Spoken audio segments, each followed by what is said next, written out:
पद कंज। कृपा सिंधु नर रूप हरि, महामोह तम पुंज। जासु वचन रवि कर निकर। श्री सद्गुरु महाराज की जय।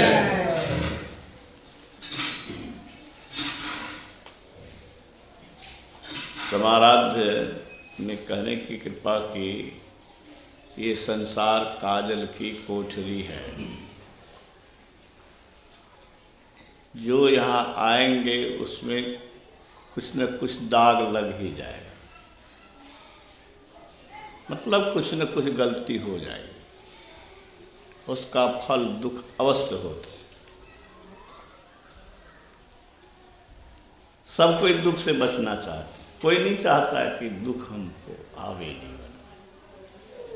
लेकिन शरीर और संसार में रहे और दुख नहीं हो ये संभव नहीं। शरीर और संसार में रहे कुछ गलती न हो ये संभव नहीं है। इसीलिए इस संसार से भाग जाना अच्छा है। भाग के कहाँ, जंगल जाने से होगा? कहीं जाओगे तो संसार रहेगा। हिमालय के शिखर पर जाओ कि समुद्र के तह में जाओ, संसार छूटने वाला नहीं है। इस शरीर के अंदर धंसो, उसी के लिए ध्यान है।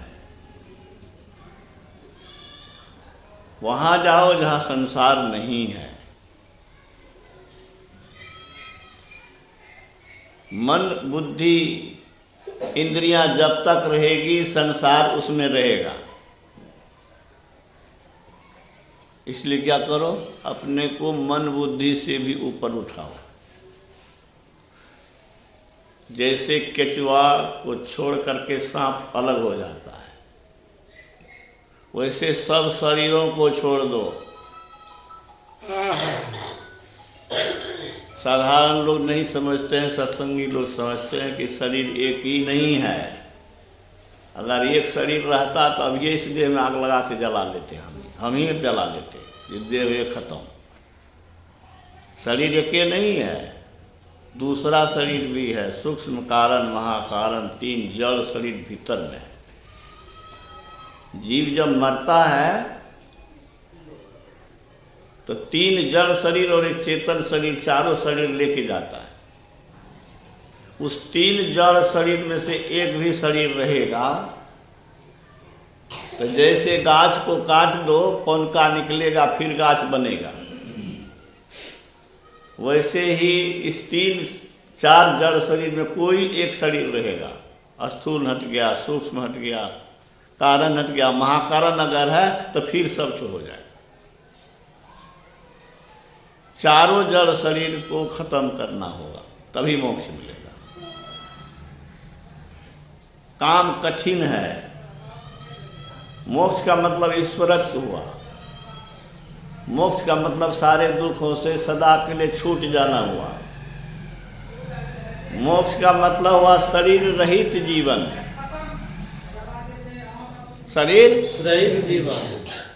शंकर जी का कोनो शरीर छखनी की, हनुमान जी का कोनो शरीर है, वो शरीर लाकर संसार में छखनी। मन होगा तो शरीर धारण करेंगे, मन होगा तो शरीर को छोड़ देंगे। यही अलौकिक शक्ति है। लौकिक शक्ति है कि एक मुक्का मारेंगे तुमको। अलौकिक शक्ति है कि जो हम लोग के किसी आदमी के पास शक्ति नहीं है, वह क्या है? अलौकिक शक्ति। अलौकिक शक्ति संपन्न पुरुष जो होता है वही मोक्ष प्राप्त होता है। यही सबको लक्ष्य रखना चाहिए। अलौकिक सुख पाएगा वह,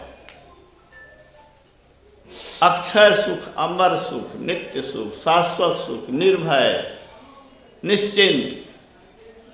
संसार में कोई चिंता मुक्त है क्या? कुछ भी बन जाएगा तो चिंता खत्म होगी। बेटा को चिंता तो पुतों के चिंता, तो आपन देह के चिंता, तो बीमारी की चिंता, तो धन के रक्षा के चिंता। जिसको कुछ नहीं है और उसको कोई चीज का कमियों नहीं है, जिसको कुछ नहीं है और कोई चीज का कमी भी नहीं है, वही चिंता मुक्त रह सकता है। चीज रहेगा तो चीज के रक्षा का सवाल है। तो निश्चिंत कौन होगा? जो शरीर रहित है, उसको कोई चिंता नहीं, वह निर्भय रहेगा। उसको कौन चीज का डर रहेगा? शरीर में आग लगा दोगे, शरीर को न काटोगे। जो अपने शरीर इंद्रियों से अपने को ऊपर उठा लेता है वह निर्भय और निश्चिंत हो जाता है, नित्यानंद पाता है। कौन आनंद? नित्यानंद। अनित्य और नित्य क्या है? संसार अनित्य है, संसार से होने वाला सुख भी अनित्य है, मतलब ठहरने वाला नहीं है, टिकने वाला नहीं है। तो नित्यानंद पाएगा, निर्भय रहेगा, निश्चिंत रहेगा। कौन? जो सब शरीरों से अपने को छुड़ा लेगा। कौन नहीं चाहता ऐसा? लालसा तो बहुत अच्छी है, लेकिन इसके लिए यत्न करना पड़ेगा। इसके लिए यत्न करना पड़ेगा। बिना मूल्य चुकाए कोई वस्तु नहीं मिलती, स्वामी राम तीर्थ ने कहा।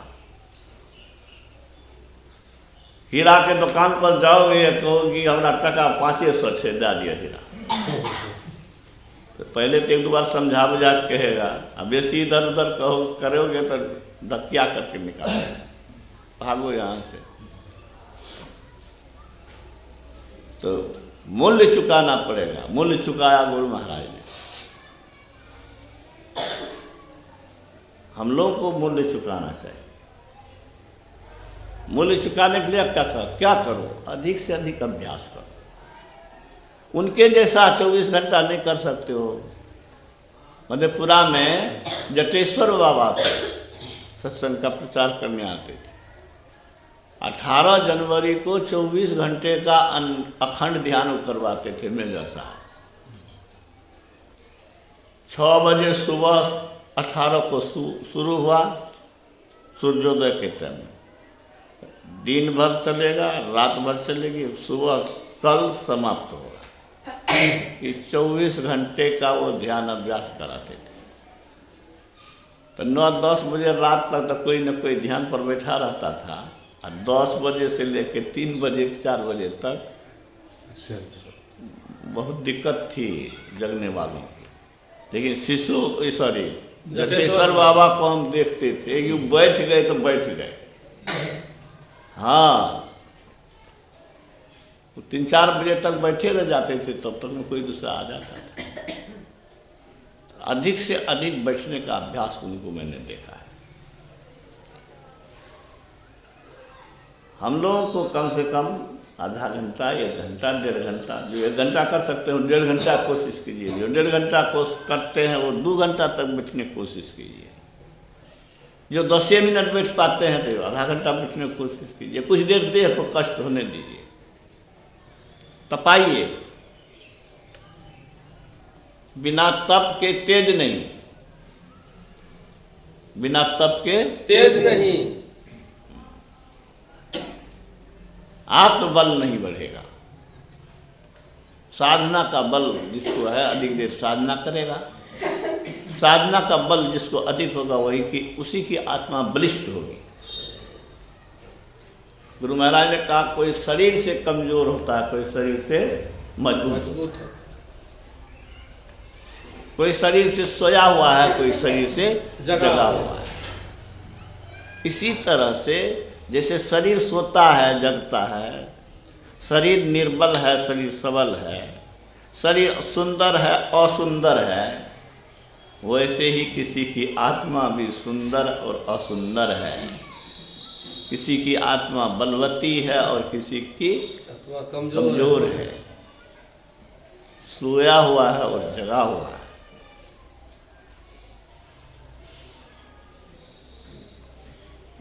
सोया हुआ को तुम मरा हुआ समझो, सोया हुआ तो समझो मरा हुआ है। सोए हुए आदमी का सब चीज चोरी हो जाएगा। सोए रहोगे तो इस शरीर के अंदर में जो खजाना है उससे लाभ कैसे लो? जगने की जरूरत है। शारीरिक दृष्टि से जगे रहने पर भी आदमी आध्यात्मिक दृष्टि से सोया हुआ रहता है, और जो आध्यात्मिक रूप से सोया हुआ है वह आध्यात्मिक संपत्ति उसकी लूट जाती है। ठीक है, शरीर रूप से सोए हुए हो तो संसारिक चीज चोरी हो जाएगी, चोर ले जाएगा, और आध्यात्मिक रूप से सोए हुए रहोगे तो तेरी आध्यात्मिक चीज चोरी हो जाएगी। इसलिए हम लोगों को सबको लालसा रखनी चाहिए कि हम आध्यात्मिक रूप से सोए नहीं रहें बल्कि जगें। जगें कैसे जगें? तो गुरु महाराज ने कहा वही अभी जो सुन रहे थे, ध्यान करो, फैले हुए चित्त को समेटो। कैसे समेटो? जप से समेटो। करोड़ों शब्द है, सब शब्द को छोड़ दो, गुरु जो मंत्र दिया है वो मंत्र को जपो। जपने में तल्लीन हो जाओ, अपने शरीर की सुधि बुद्धि न रहे, कोशिश इसका जारी रखना चाहिए। जप रहे और आप रहे और कुछ नहीं रहे, कोशिश इसी की होनी चाहिए। होता क्या है, जप करने लगोगे तो दुनिया का गप होने लगेगा, संसार मन में आएगा, ये चीज वो चीज, गुनावन इससे कहते हैं। गुरु महाराज कहते थे कि सावन भादव में बहुत कूड़ा करकट आता है गंगा में, उसको हटा करके तब डुबकी लगा के लोग स्नान करते हैं। ऐसे ही ध्यान करने के समय में जो गुनावन आवे उसको हटाते जाओ, और सिर्फ मन में ठानो कि हम गुरु मंत्र ही जपेंगे, और वहीं पर देखेंगे। कहाँ पर देखेंगे? जहाँ दृष्टि योग करना है। गुरु महाराज ने कहा जप कैसे करो, कैसे करना सबसे अच्छा है? सुषुम्ना में, या तो बाएं ईड़ा है, दाएं पिंगला है, मध्य में सुषुम्ना है, मध्य में वृत्ति रख करके जप करना श्रेष्ठ है। वचनामृत में पढ़ करके इसको देख सकते हो। बाएं ईड़ा, दाएं पिंगला, बीच में सुषुम्ना है, बीच में वृत्ति को, मन को, दृष्टि को रखते हुए जप करो। ये जप क्या है? श्रेष्ठ जप है। गुरु महाराज ने कहा यह श्रेष्ठ है। सुषुम्ना परम तीर्थम, सब तीर्थ से बढ़कर के सुषुम्ना तीर्थ। लोग कहता हम तीर्थ में गए थे। रात में मैं विश्वास जी को सुन रहा था, बहुत अच्छा बोलते हैं कुमार विश्वास। उसने बताया कि कुरुक्षेत्र में आज भी वह स्थान है जिस स्थान पर भीष्म पितामह वान मृत्यु शैया पर पड़े हुए हैं, और कहा मुझे पानी पिलाओ। तो सबने तो बहुत बाहरी संसारिक पानी की व्यवस्था करने की बात कही, लेकिन अर्जुन ने क्या किया? बाण मारा धरती में और प्रकट हो गई पताल गंगा, जो गंगा नाम था। कहते हैं कि वान गंगा के नाम से वो जगह अभी भी प्रसिद्ध है।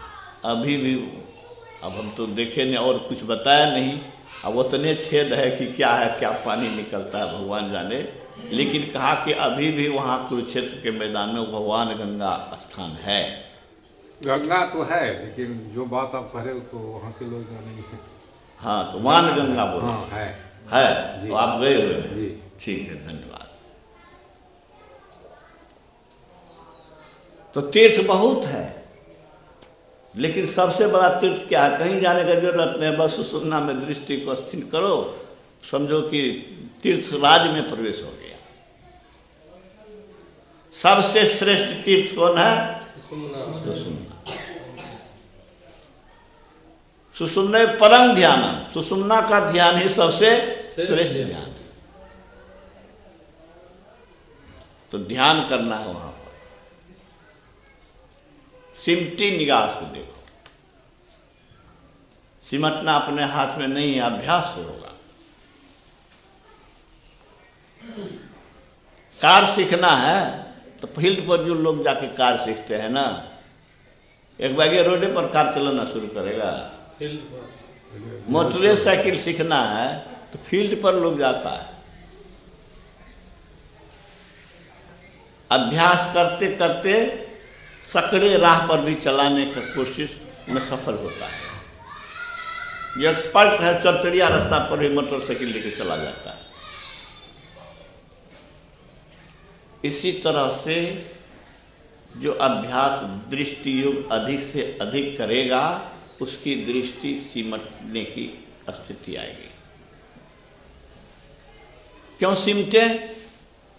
इसकी क्या जरूरत है? पानी अगर फैलते रहे सकते हैं। तो वो टंकी में कहाँ से पानी जाएगा?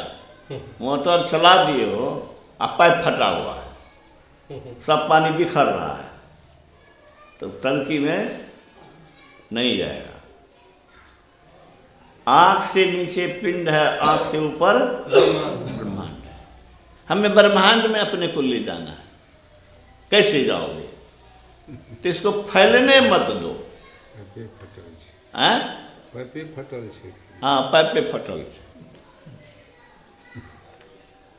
आंख के द्वारा, कान के द्वारा, शरीर इंद्रियों के द्वारा अपनी चेतन शक्ति जो है, जिसके कारण आंख देखती है, कान सुनता है, वह बिखर रहा है। वह एकत्रित होगा, जैसे पानी एकत्रित होगा तो ऊपर चढ़ेगा। आपकी हमारी चेतन वृत्ति जब एकत्रित होगी तो चेतन वृत्ति का सिमटाव होगा, तो चेतन वृत्ति ऊर्ध्व गति में जाएगी। गुरु महाराज ने कहा सिमटाव से ऊर्ध्व गति होती है। क्या होती है? सिमटाव से ऊर्ध्वगति होती है। ऊर्ध्व गति मैंने क्या हुआ रे? ऊर्ध्व मैंने ऊपर, अधः मैंने नीचे, अधः मैंने रे नीचे। अधो लिखित लिखता है ना, निम्न लिखित लिखता है ना। निम्नलिखित पद में, अधो लिखित पद में गुरु महाराज ने अधः और ऊर्ध्व शब्द का प्रयोग किया है। अधः ऊर्ध्व अरु दाएं बाएं पीछू पांच त्यागी रे, खष्ट बीचो बीच एक निशान दृष्टि की लागी। ठीक है?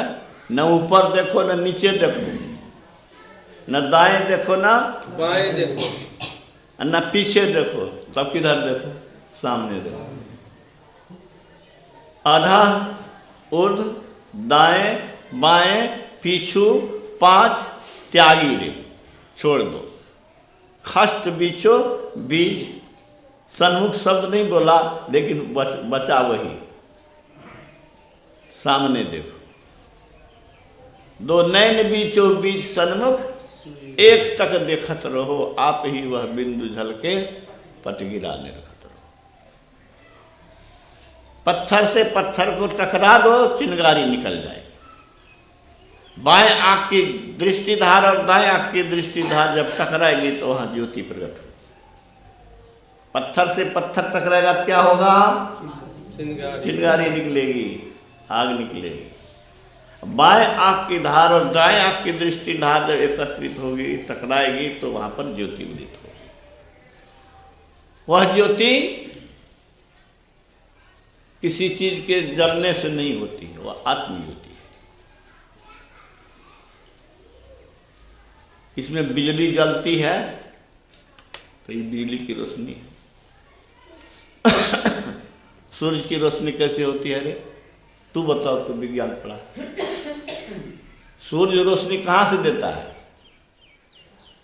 नाभिक, हाँ बोलो। नाभिक विखंडन। नाभिक विखंडन होता है। संलयन। संलयन, संलयन। नाभिक संलयन में क्या होता है? कौन बोला संलयन? हाँ, क्या होता है संलयन में? ऊर्जा। बोलने दो, तुम नहीं जानता है। हाइड्रोजन हीलियम में परिवर्तित होता है, ठीक है। हाइड्रोजन का एटॉमिक नंबर 1 है, हीलियम का एटॉमिक नंबर 2 है, ठीक है। तो 2 प्रोटॉन एक जगह होता है, उसके मास में कमी होती है। कोयला जल गया तो कोयला कमी हो गई, वहाँ कौन जगह कमी हुआ? हाइड्रोजन के मास में कमी होगी। हाइड्रोजन 2 ठो जो प्रोटॉन सटा, हीलियम बना, तो उसमें मास घटा, वही मास जो है सो एनर्जी में कन्वर्ट हो गया। ये काम चलते रहता है।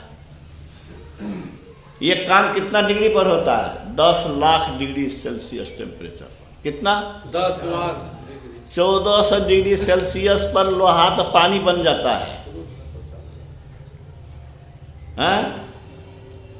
2000 में तो हड्डी भाप उड़ जाएगा, कुछ बचेगा नहीं।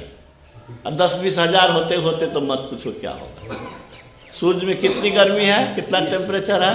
10 लाख डिग्री सेल्सियस टेम्परेचर है। वहीं उतने टेम्परेचर पर हाइड्रोजन मिलके हीलियम बनता है। तो वहाँ खत्म होता है, कुछ खत्म होता है तो रोशनी होती है। कोयला खत्म हुआ तो गर्मी मिली। यहाँ बिजली खत्म हुई, जल गया, बिजली खर्च होता है, इतना यूनिट उतना यूनिट बिल बनता है ना। बिना खर्च के प्रकाश मिलने वाला, कोई ना कोई चीज़ खर्च करोगे तब होगा। लेकिन ये ब्रह्म ज्योति, कोई चीज़ खर्च करने की जरूरत नहीं है।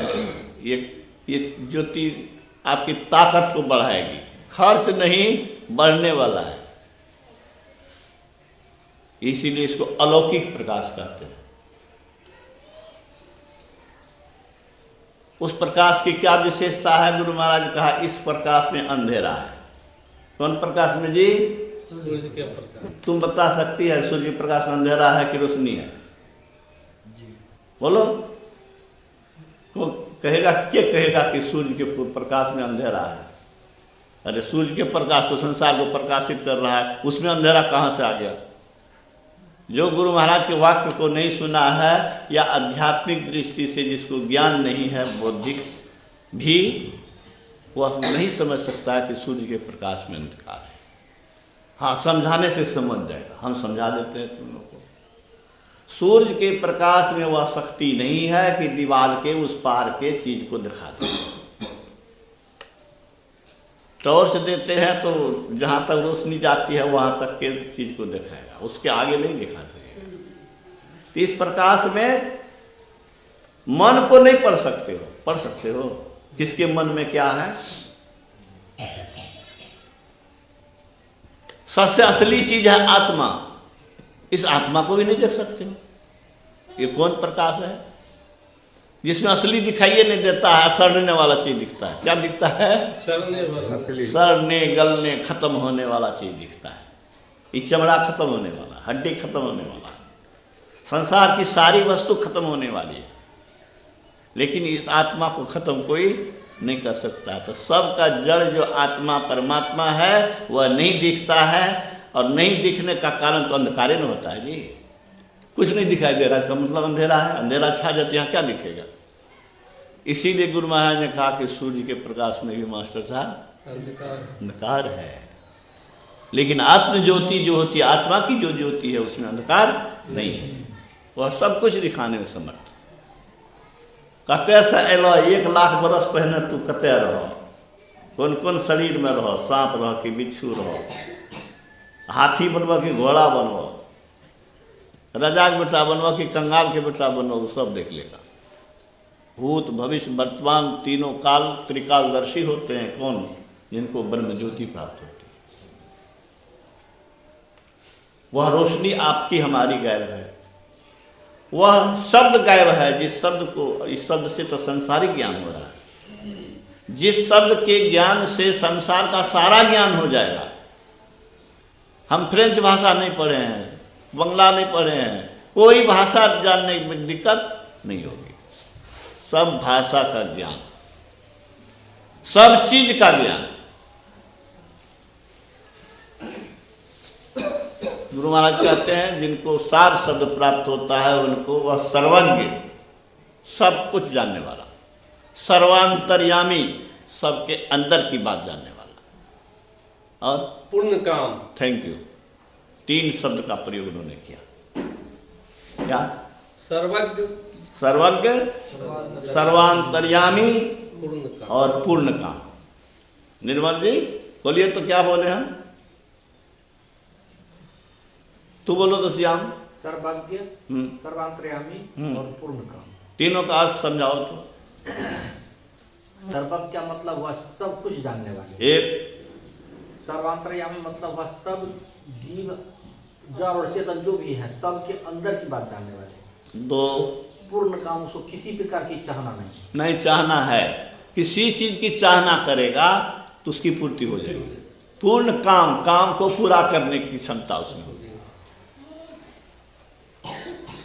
ठीक है, जिस चीज की कामना कर देगा, कहते हैं कि शुभ कामना, उस शुभ के कामना कर देगा तो तेरा शुभ हो जाएगा। निसंतान हो, बहुत लोग निसंतान गुरु महाराज पास जाते थे, वो कामना कर जाओ, सेब उठा के दे दिया, हो गया। बनमनखी के उत्तर बगल में भटगमा एक बस्ती है, एक बड़े धनी मानी व्यक्ति, सत्संग कराया, उसको संतान नहीं होता था, तो गुरु महाराज के निकट कहा कि हुजूर एकरा निसंतान से अपने कृपा है कि धन के कोई देख रेख वाला होना चाहिए। तो गुरु महाराज ने 2 ठो सेब उठा के दिया, 1 ठो सेब गिर गया, 1 ठो सेब उस रह गया, कहा कि 1 ठो तो चला गया। सेब गिर गया, 1 ठो चला गया, संभाल नहीं सका, तो 1 ठो गिर गया, तो 1 ही संतान बचा उसका। 2 संतान हुआ लेकिन 1 संतान चला गया।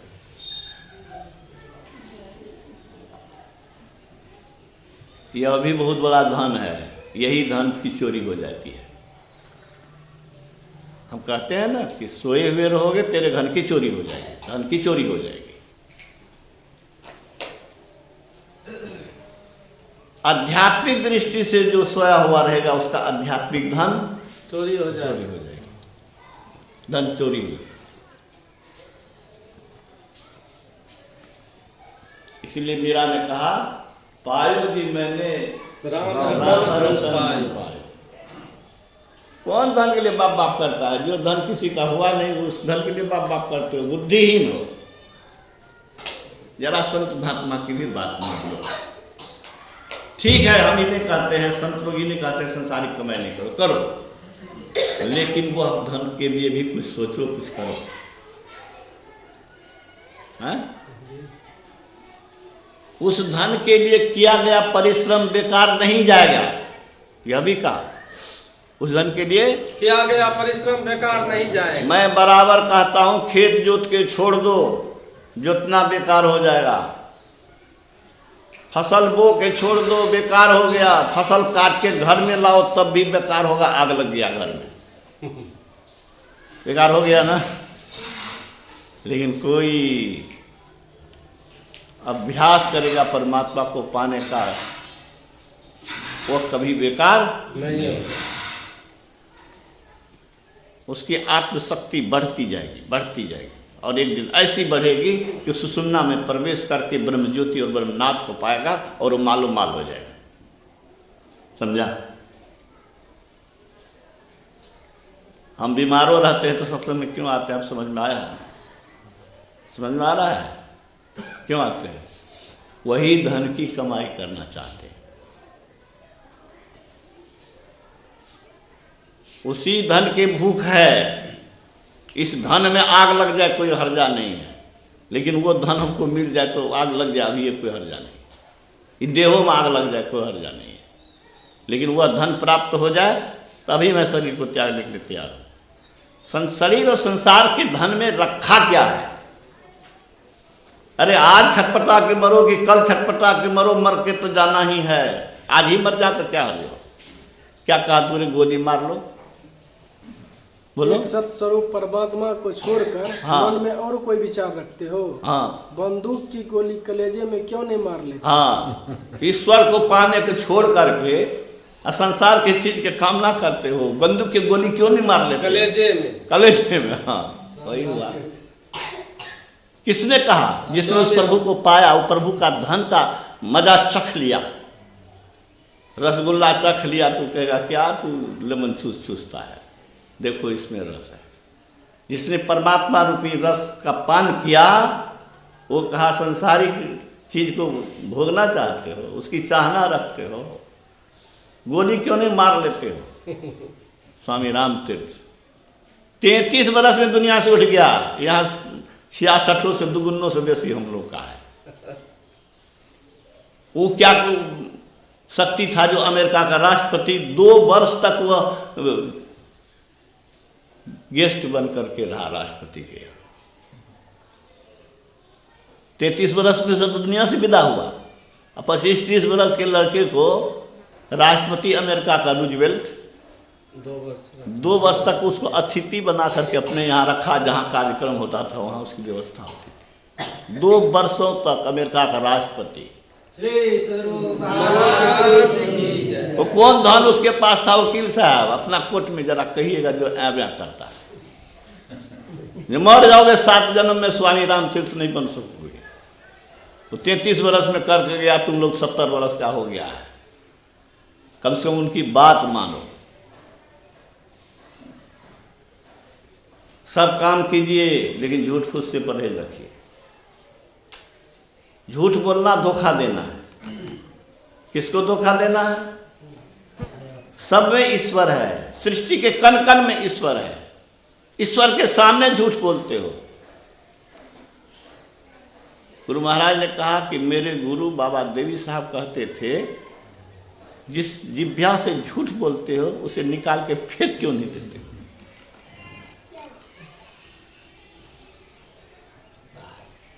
झूठ बोलना धोखा देना है, ठगना है, और परमात्मा के सामने झूठ बोलना है। उस आदमी से कभी भी अच्छे आदमी प्रेम नहीं कर सकता है जो झूठा है। इसका कोई ठिकाने नहीं, क्या बोलेगा नहीं बोलेगा। बोलता रहा है कल आएंगे, कल दे देंगे, और कल फिर कहेगा कल दे देंगे। उसका कल कभी आने वाला नहीं है। ऐसे ऐसे झूठा लोग की कमी नहीं है। हमारा भी एक तो ठेकेदार जमीन बोला इसने, उसका कितना डेट लैप्स करता है मत पूछिए।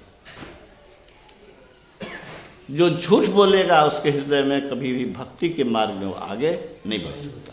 गुरु महाराज ने कहा सदाचार विहीन जन भक्ति के मार्ग में एक डेग भी नहीं बढ़ सकता है। बाल के नोक के बराबर भी खिसकना असंभव। इसीलिए पाप से डरो, झूठ से डरो, चोरी से डरो। सबको माँ बहन समझो,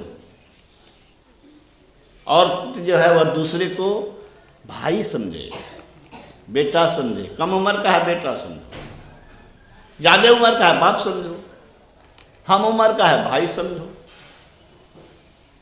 कुदृष्टि से मत देखो, भोग की वस्तु मत समझो शरीर को। किसी लड़की को देखो तो कहो कि मेरी माँ भी इसी तरह की एक लड़की थी जिससे मैं जन्म लिया, यह मेरी माँ के सदृश है। देखो तेरे मन में गंदे विचार नहीं आ सकते, ठीक है ना? मन में गंदे विचार न आवे, इसलिए लड़कियों को देखो तो क्या समझो, मेरी माँ की जैसी। ये मातृशक्ति है। मेरे ही जैसा कोई पुत्र को ये जन्म देने वाली है, ये मेरी माँ की तरह। माँ सब जब ये मन में आएगा गंदे विचार नहीं आएंगे, न आने देना है। हम भीतर को अशुद्ध क्यों करें? गंदे विचार का मतलब भीतर गंदा, भीतर गंदा का मतलब परमात्मा भाग गया। यही सब मुक्ति पाने का मार्ग है। सत्संग नितर ध्यान नित रहिए, करत संलग्न हो। गुरु के निर्देशित पंथ पर रोज सुबह शाम कुछ न कुछ अभ्यास कीजिए, कुछ न कुछ संतवाणी पढ़िए, पुस्तक पढ़िए। जो प्रवचन करना चाहते हैं मैं उसको कहूँगा कि अमृत संचयन जो है सो आप पढ़िए। मनुष्य शरीर अगर पर बोलना है तो आप देखिए उसमें कितना निगेटिव पॉइंट है, कितना पॉजिटिव पॉइंट है। बोलने के लिए आप लोग नहीं बोलिएगा तो कौन बोलेगा? शिक्षक लोग नहीं बोलेंगे तो कौन बोलेगा? आप लोग पढ़िए, एक एक पॉइंट बनाया हुआ। मनुष्य शरीर कारागार है। कारागार में कोई रहना पसंद करेगा क्या? मनुष्य शरीर घृणित पदार्थ से बड़ा है। मनुष्य शरीर में 9 द्वार जो है सो बड़े गंदे हैं। अब उसका व्याख्या करो, ठीक है? शरीर बीमारियों का घर है। शरीर में मृत्यु और मृत्यु छिपा हुआ है, इसका मरण होगा। ये निगेटिव पॉइंट्स है। शरीर दुखालय है, इसका पॉजिटिव पॉइंट क्या है? शरीर शिवालय है। शरीर में ब्रह्म ज्योति और ब्रह्मनाद है। शरीर को आध्यात्मिक प्रयोगशाला बना करके ईश्वर को प्रकट करके हम ईश्वरीय शक्ति प्राप्त कर सकते हैं। इस मनुष्य शरीर क्या है? विश्व ब्रह्मांड पर विजय पाने का एक साधन है। गुरु महाराज ने कहा जिसने पिंड को जीता उसने ब्रह्मांड को जीता। जिसने पिंड को जीता उसने ब्रह्मांड को जीता। वह महावीर नहीं परम वीर है। उसको महावीर नहीं, मैं परम वीर का। जिस वीर से बढ़ के कोई वीर नहीं उसका नाम है परम वीर। जिस सुख से बढ़कर कोई सुख नहीं वो परम सुख। जिस पिता से बढ़कर कोई पिता नहीं वो परम पिता। परम शब्द का मतलब चरम होता है, उससे ऊपर कोई नहीं।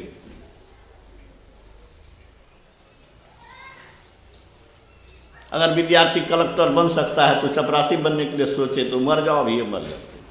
तुम्हें क्षमता है कलेक्टर बनने का, तुम बन रहा है। इस सृष्टि का कलेक्टर बनने के लिए सोचता है वह सबसे बुद्धिमान है। संसार में भी इज्जत से रहना चाहता है, कमाई करके अपना कमाई भी करे, दूसरे को भी खिलावे, वह भी संसारिक दृष्टि से अच्छे लोग हैं। लेकिन आध्यात्मिक दृष्टि से वही अच्छा है जो अध्यात्म शक्ति प्राप्त करने की कोशिश कर रहा है। सब कोई कीजिए, हमको बड़ी खुशी हुई।